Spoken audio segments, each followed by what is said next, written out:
এক নীতি, এক দেশ এক নীতি, এক দেশ এক নীতি। আমার দাবি মানিল, আমার দাবি মানিল, আমার দাবি মানিল।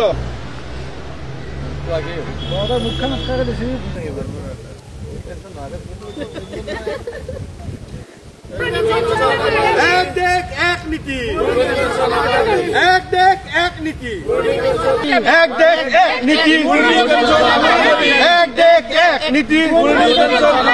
আমার দাবি মানিল, আমার দাবি মানিল, আমার দাবি মানিল, আমার দাবি মানিল। আচলতে আমাৰ এই সদৌ অসম NPS কৰ্মচাৰী সন্থাই পুৰণা আমাৰ যিটো পেঞ্চন, সেই পেঞ্চনটোৰ দাবীত আজি আমি অসহযোগ কাৰ্যসূচী পালন কৰিছোঁ সমগ্ৰ অসমতে। হয়, দাবীটো আমাৰ পুৰণা পেঞ্চনটো আমাৰ ভাল লাগে, কাৰণ যিহেতুকে আমাৰ জীৱনৰ মূল্যৱান সময়খিনি, যিখিনি সময়ত আমি কাম কৰি থাকিব পাৰোঁ, সেই সময়খিনি আমি চৰকাৰৰ বা জনসাধাৰণৰ কামৰ কাৰণে আমাৰ জীৱনটো উচৰ্গা কৰি দিছোঁ।